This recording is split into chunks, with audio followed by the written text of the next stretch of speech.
Welcome to the Darkstream, Vox Day, voxday.net, and unauthorized.tv.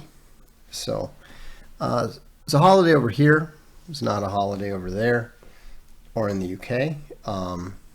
But got a lot done. Got the whole yard mowed, which was cool. I've tried increasing. Somebody had recommended that I bump up my audio bit. I've got it maxed out right now on that, so hopefully it's not doesn't look like it's overpowered, but hopefully it's a little bit better. Anyhow, I thought tonight would be a good time to indulge ourselves in a little bit of hypothesizing. People were asking me, so what's your opinion about what's going on in the Antarctic? Because it is pretty obvious that something is up down there. Thank you, Ironic Keyboard. He says audio sounds good and matches the intro, which is probably the first time. I also tried backing down the intro a bit, so hopefully that works.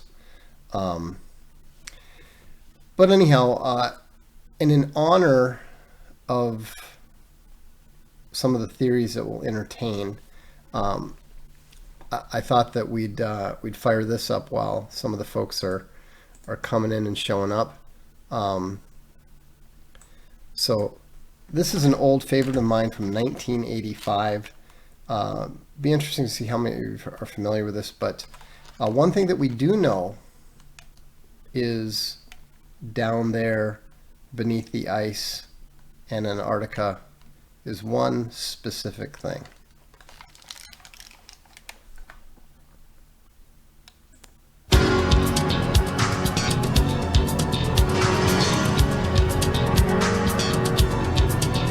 Well, the mouth is open and the noise comes out. Ain't no reason for it, just a need to shout.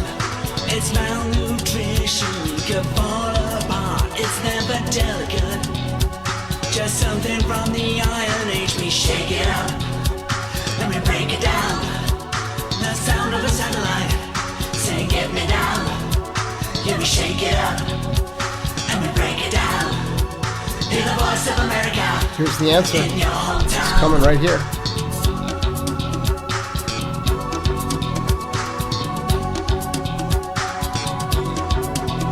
Well, the film is running till the film runs out.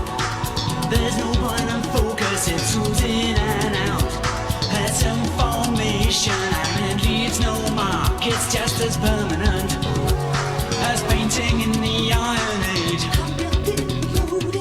Don't forget to fold it. Self-destruct is holding. I'm counting, but only to 3. We get it right sometimes, we shine a light sometimes. We see the fish below the ice sometimes. Stand up and fight sometimes. We get the fright sometimes. How will we ever pay the price this time? We shake it up. That's right. In Antarctica, beneath the ice, there are fish. Shriekback revealed the secret back in 1985. It's fish below the ice. I don't know if you've ever heard Shriekback before. They're a really good band. Some of their relatively recent stuff, I think they might be Australian, but they do just unusual stuff, and for some reason a lot of their songs are about fish, reptiles, lizards. Definitely an interesting group, both musically and lyrically. So anyhow, if you've never given Shriekback a listen, I highly recommend it. Plus, I honestly think Shriekback is one of the great rock band names. So I've always kind of admired that.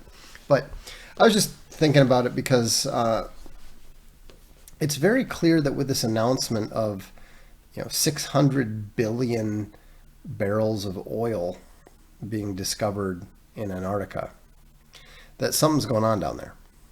Now, it's obviously possible that there's just a lot of oil down there. In fact, it's probably true that there is a lot of oil there. But it's always been there, right? So why is it suddenly becoming an issue? Why would it suddenly be announced that it's down there? The world's not running out of oil. Oil prices aren't even very high right now, historically speaking. But there's a lot of strangeness related to Antarctica. And that's why it appears that the announcement about the oil discovery is probably being made in order to provide cover for the increased activity that is taking place down there that can't be hidden. Now, Ironic Keyboard says, Nazi UFO base, of course. Yeah, that's Kurgan territory. And, maybe he's right. We have no idea. If you want to get really esoteric and go into and beyond Big Bear territory, then you've got the possibility that the Earth is flat and there's the edge. The one thing that makes me deeply, deeply, deeply suspicious about Antarctica, and I've never wasted any time thinking about it because the level of deception and distraction and so forth is so great that I've never felt that there's enough information to have any idea. But the fact that the shortest distance for various flights is directly over the poles, and there's a lot of flights that go over the North Pole, and no flights are allowed over the South Pole, to me indicates that there's something there that is quite obvious from above.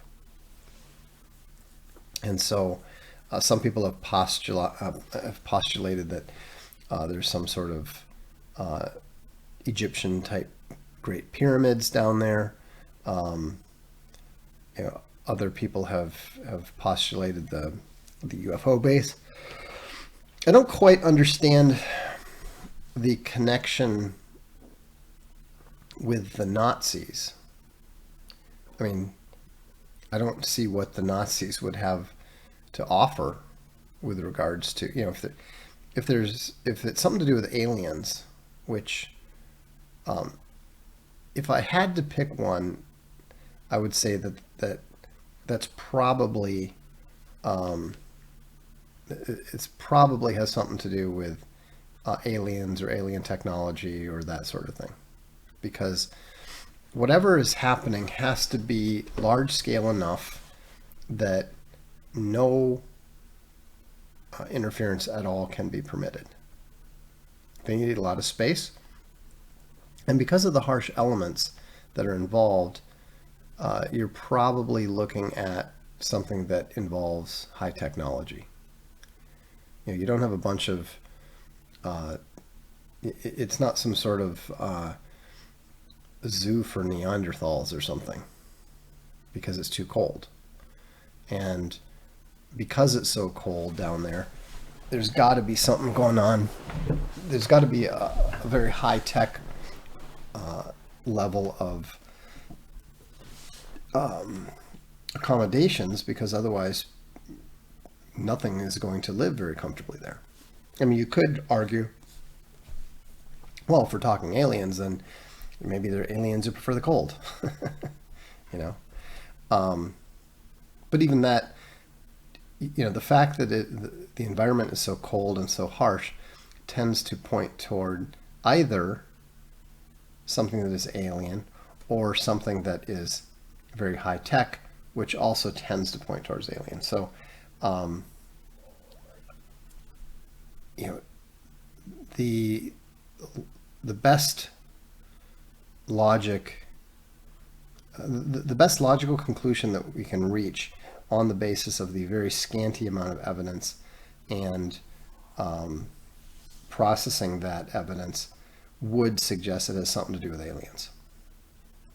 You know, and there are reports. I mean, I remember some pilot who had had to fly over some forbidden territory because of an emergency, supposedly.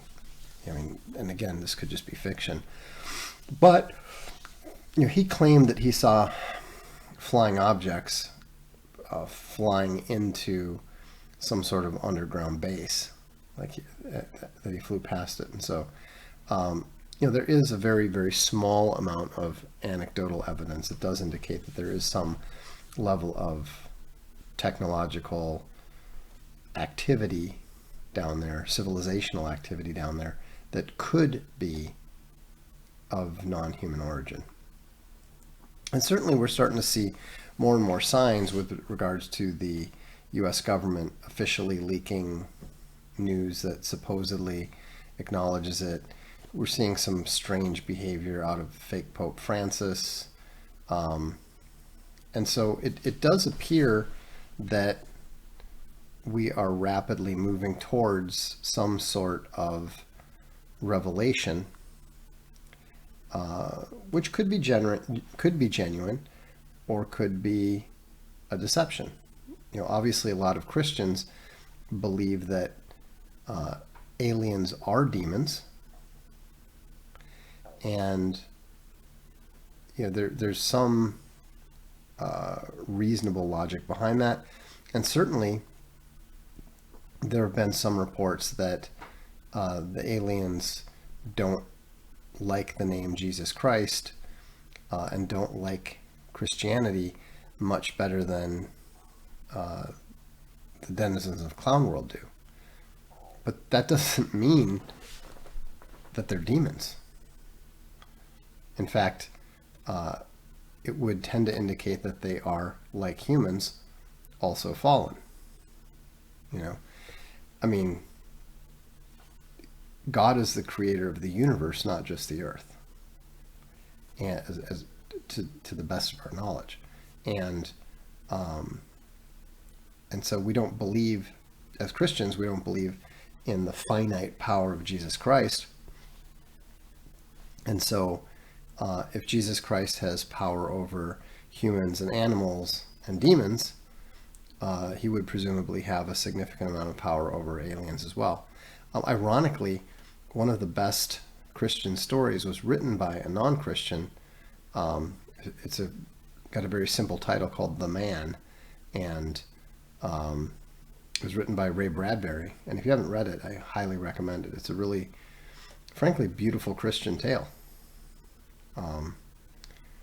I wish I could write something that deep, but it's you know, inherent in that concept is the idea that Jesus Christ isn't just mankind's savior, but you know, the savior of intelligent life.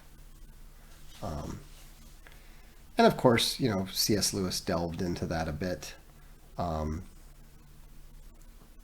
I've delved into it a bit with regards to the debate in Summa Helvetica over whether elves have souls or not, etc., etc. It's an interesting concept, and perhaps we're going to find out. You know, but the fact that these hypothetical aliens appear to be allied to Clown World doesn't speak very well for them. It doesn't speak very well. And also some of the activity, you know, supposedly it's the Eisenhower administration that reached some kind of accommodation with them that basically said, stay down in Antarctica, and we'll let you prey upon our people as long as you don't get too out of hand and that sort of thing. So it doesn't appear that we're dealing with a particularly positive group of beings down there. And that's why it's also interesting that China and Russia appear to be involved in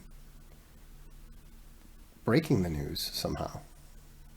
The fact that they've announced the discovery,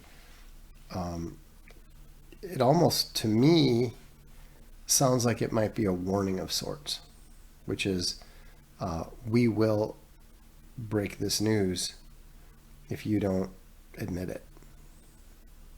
And, the fact that it came out at the same time that Xi and Putin were meeting and confirming their global alliance and all that sort of thing, I don't think these things are insignificant. I think these things might be related. I don't actually have an opinion on them. I'm not saying that it's the case by any stretch of the imagination. But I was asked, what do you think? What are your thoughts? And that's where my thoughts on the subject are going. Ironic Keyboard says, there's definitely high weirdness going on. I was fairly into Operation High Jump for a while. Yeah, Operation High Jump is really kind of bizarre.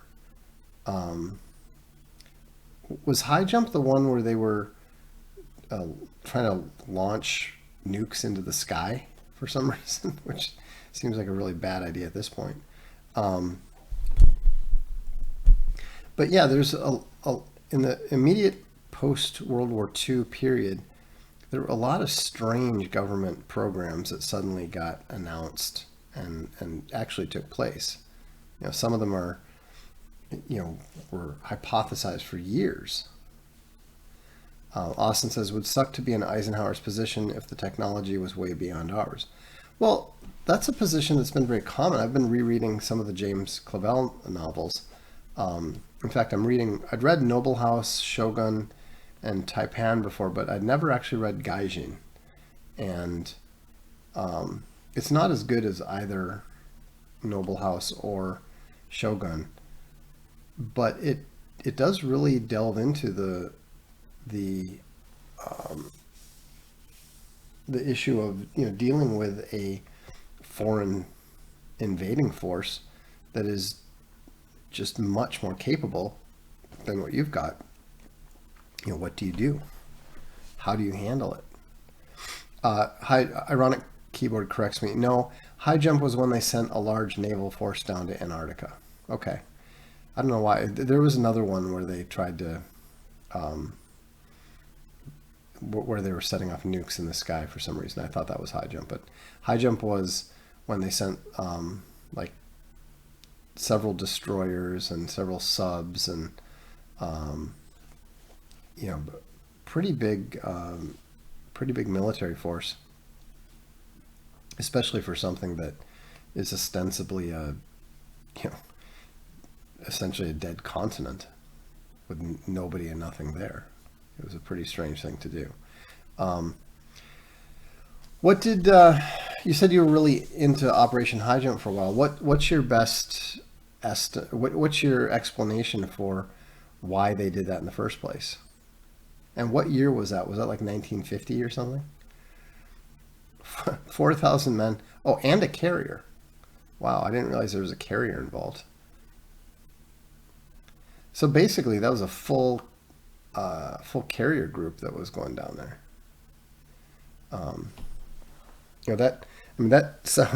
That sounds like gunboat. 1946, so it's right after the war. Interesting. Yeah, and so if they're sending that, if they're sending a full carrier group, that tends to sound like gunboat diplomacy. Maybe it worked. Maybe the alien technology wasn't wasn't really as in excess of human technology as we thought. If they managed to keep things under wraps. I came to no conclusion about what it could have been other than the official story was false. Supposedly they took large losses. Well, when you say they took large losses, did all the ships come back? I mean, to me that's the interesting point. If all the ships came back, then the engagement was obviously limited. So, a destroyer was sunk. Okay, well that would be pretty serious. I know that there was some accidents were reported. I didn't remember reading it that a destroyer had been sunk, but I didn't really look into it. Large aircraft losses, yeah, that would make sense. I mean, if you lose a ship, a bunch of aircraft, and a fair number of soldiers, then you're probably dealing with something that has a superior capacity. But on the other hand, the fact that they didn't get wiped out tends to indicate that the advanced technology is not that much greater. What I do find interesting, though, is the way that military technology has not really improved all that much in the last 70 years.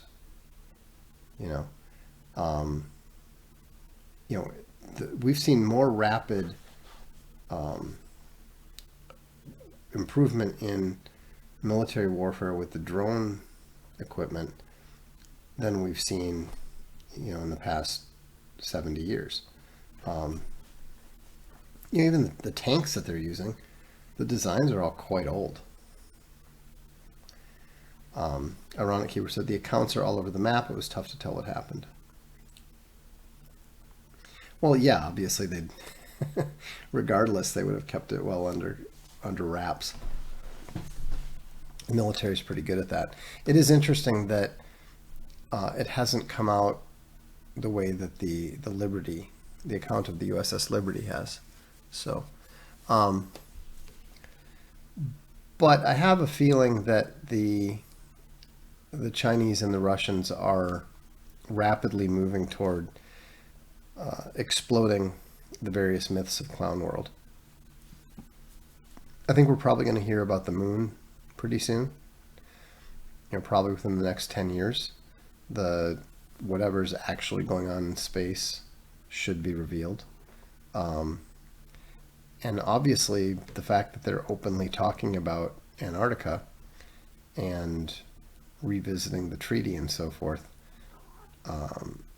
we're probably going to hear something there too. We know that Clown World is evil. We know this. It's observably wicked. It's observably awful. China hasn't really openly declared war on it the way that Russia has. Russia talks specifically about denazifying things. They talk specifically about ending the empire of lies.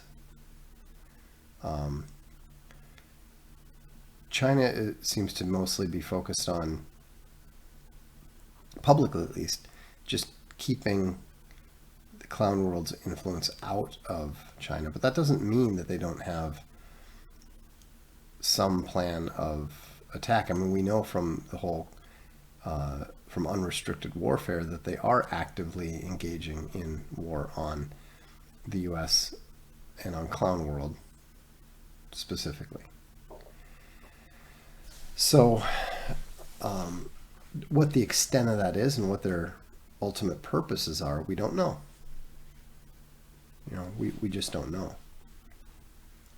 And certainly there's some pretty scary stuff on the biowarfare side. The general talking about having the right to drive the Europeans out of North America because of America being stolen from the Indians who are actually, related to the Chinese. I mean, that's an actual ideology. So, you know, it's a good thing you support me, because obviously being an American Indian, who knows? Maybe I'll end up with like Iowa or something. I mean, I get along well with the Chinese, so we can hope. That would be an interesting response to the question. Do you ever plan to come back to the USA? Yes, when I am installed as one of the state governors by the Chinese conquistadors. Can you imagine explaining that one in a media interview?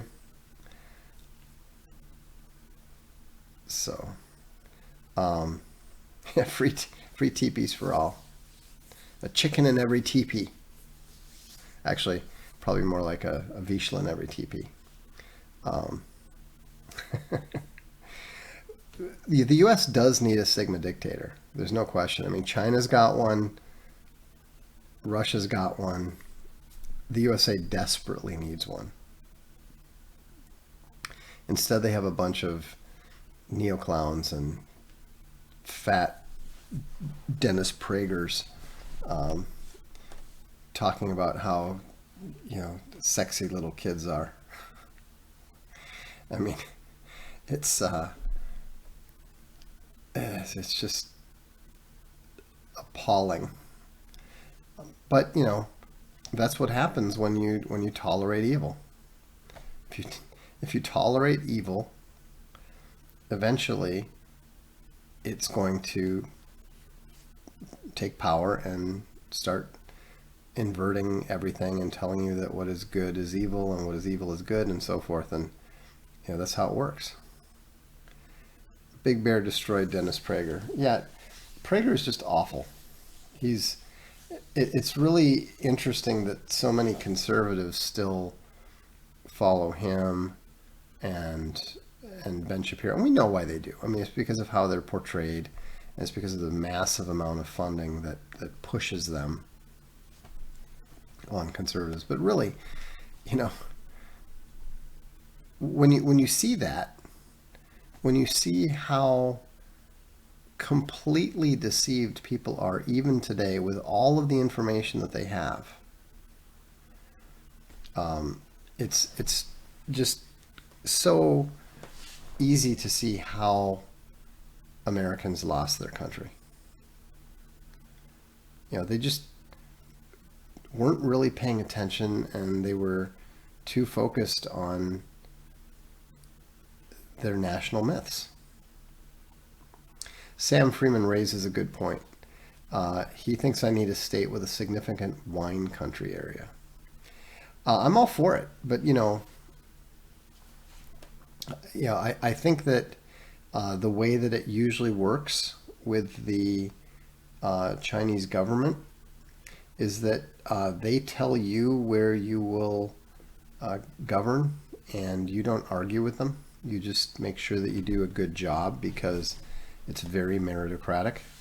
So, this is just my commitment to you, is that if I am named a regional dictator, I will, be the best regional dictator that I can be. The wine cask is missing. Could it signal an imminent invasion of Napa? That's true. That's true. Anyhow, these are very, very. These are not just interesting times. These are fascinating times. I mean, as draining as it can be, as tiring as it can be, it's really. I think we're really privileged to live in times like these, because these are some of the times that the historians, when you're reading history, these are the interesting parts. I'm going to actually check something out here. I put up a poll. It just occurred to me, I had no idea what percentage of the readership paid attention to my warnings about the vax. And so I thought it'd be interesting to see, because I was also, I was kind of wondering, do people actually pay attention to what you say? Does it actually make much of a difference? Now, obviously, there's a natural bias towards things. Somebody who's reading me is usually going to be more naturally inclined to agree with me, share an opinion. But on the other hand, we also know that, when Jordan Peterson was big, 80% of the people disagreed with me. So this is interesting. I put this up 2 hours ago. So far, there's 2,373 respondents. The question is, did you receive a COVID-19 vaccine? It's totally anonymous, so there's no reason for anybody to posture or hide the fact that they, got a shot or didn't get a shot or whatever. The three options were 0 shots, 2 or more shots, and 1 shot. And so far, 0 shots is 90.21%, so 2,148. No shots. Interestingly enough, 5.5% more people got 2 or more shots than the 4.27%. So 132 got 2 or more shots, and 102 got 1 shot. So I think that's actually really good. I mean, if 90% of the VP readership did not get vaxxed, that's really encouraging. And I'm pleased that people paid attention and listened. Like I said, I personally think that Karl Denninger should be given the highest, the Presidential Medal of Freedom, the highest civilian award, because he, more than anyone else, and from the very beginning, provided all of us with the information that we needed to make the correct decision. And, if you look at, he's the one who did the homework. He's the one who did the homework, not me. I read his stuff, and now I was never, ever, ever, ever going to do it anyhow. I mean, you all knew that. But, and for me, unlike most people, I'm quite comfortable making decisions based on pure logic. I didn't need any evidence. I didn't need any, I didn't need any studies. I didn't care what the doctors said. I really didn't care what the politicians said. For me, it was pretty simple. The people who were advocating it were global depopulationists.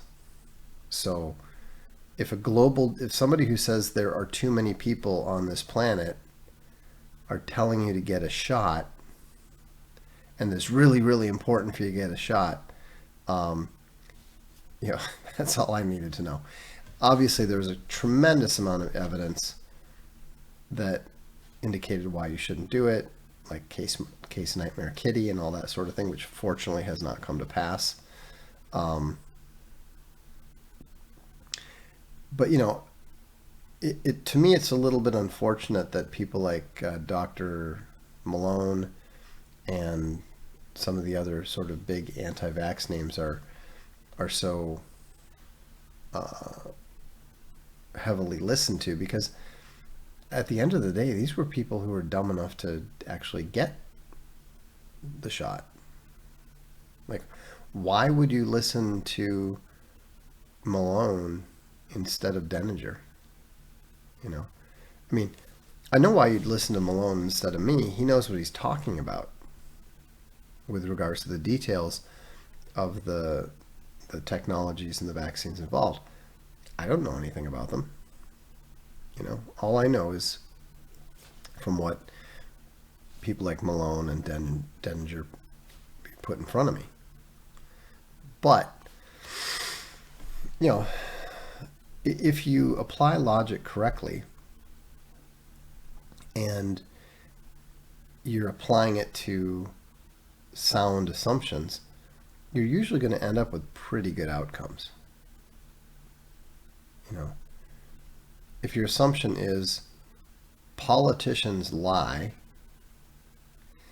and politicians don't actually care about the well-being of their populaces,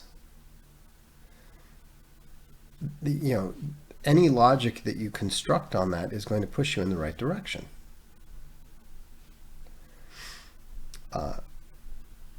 Id Prism says, even if the depopulationists weren't pushing depopulation via jab, depopulationists have zero concern if jab results in death. Yeah, exactly. Like, they don't view it as an issue. Dan in Alabama says, I already decided no more flu shots a while back. Everything about the COVID vax raised red flags. I've never had a flu vaccine in my life. I don't know why you would ever take a flu vaccine. It's the flu. You know? It's not, you know, the only justification that I think you can actually raise is if you're dealing with something that is a very lethal and dangerous, you know, a disease. And even then, you know, you got to balance the risks. And, you know, now we understand. I mean, that's part of the reason why I turned actively against vaccines altogether, is because the lies that surrounded the measles and polio and all the other stuff, you know, once you looked into it, you know, I suspect, because smallpox used to be a big deal, it used to be a big problem. I suspect that, like most lies, it's based in a kernel of truth. You know, smallpox has been pretty much eradicated. It appears to be a genuine vaccine success story, which is great. But it is a fundamental logical error to assume that because one vaccine worked against one disease, that any other vaccine will work against any other one. Sapien Avenger said, I felt coerced and was afraid of being denied medical treatment if needed.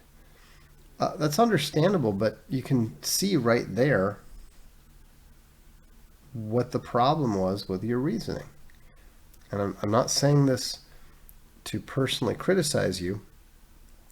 I'm saying this because I think it's important for you and others to understand the fundamental flaw in that thinking. Okay? If you're being coerced by someone, they don't have your best interests at heart.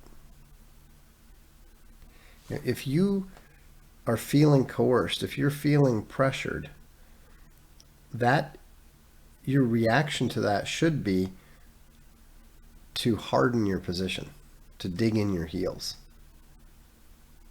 Especially if it's in a context like this one where it doesn't even make sense. You know?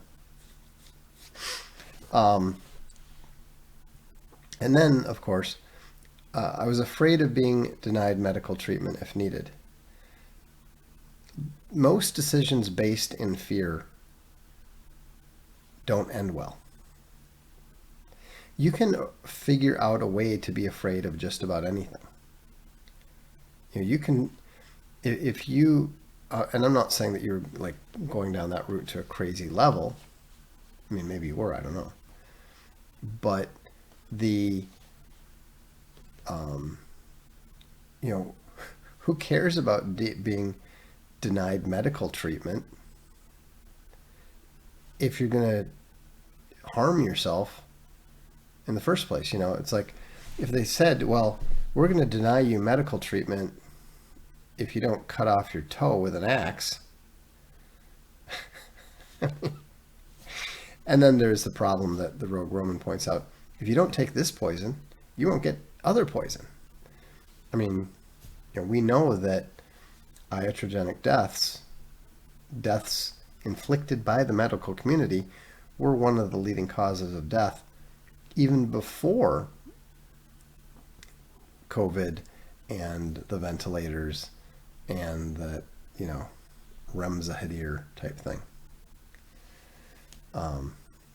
Akabear said, I took an experimental flu shot, got a bad reaction, saw how they gave me the data. Yeah. Yeah, I saw someone have a immediate negative reaction to getting a vaccine shot, and that's when I turned against them. That's when I started really looking into it. I'd never really thought about vaccines at all before then. It never occurred to me to question the process, and I'm old enough that there wasn't a huge vaccine program. I think we had I think we got the polio shot, the measles, didn't get one for mumps, didn't get one for anything else.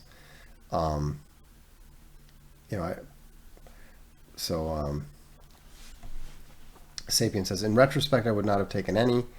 I did only take the first shot of the 2-shot.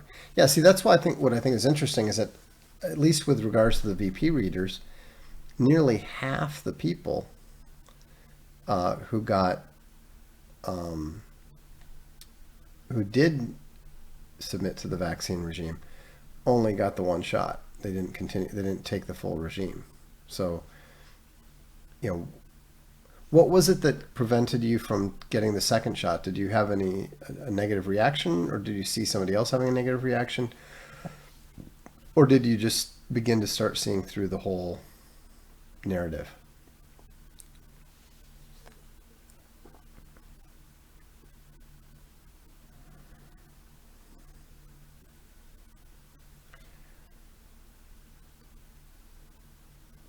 Rogue Roman says, as crazy as it sounds, the vaccine autism connection seems reasonable. Oh, there obviously is a vaccine autism connection. There's no question. I mean, it's the reason that that it's real is because what the quote unquote debunking is totally inadequate to actually debunk the problem. It's kind of like they said, Pizzagate is debunked because somebody came in and fired a shot at a computer. I mean, it doesn't relate. Hawk says, many normies who are hesitant about vaccines took 2 and then balked at boosters. Yeah, that's true. No problems. That's good. Anyhow, well, that's all I've got for tonight. I just wanted to touch base. If you haven't subscribed yet to Unauthorized, please note that you can now do so.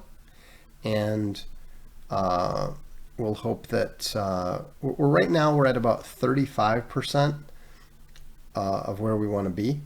So we're off to a good start. Obviously, we have a lot of things to do just to make the subscriptions easier and so forth. We are doing those. And we will have improvements. You may have noticed that Big Bear is already back on the main page. I think he's going to have some announcements with regards to things soon, which is good. And that's all I've got for now. So have a good week. And we'll look forward to seeing you at the next Darkstream. I'm Vox Day, and this is the Darkstream.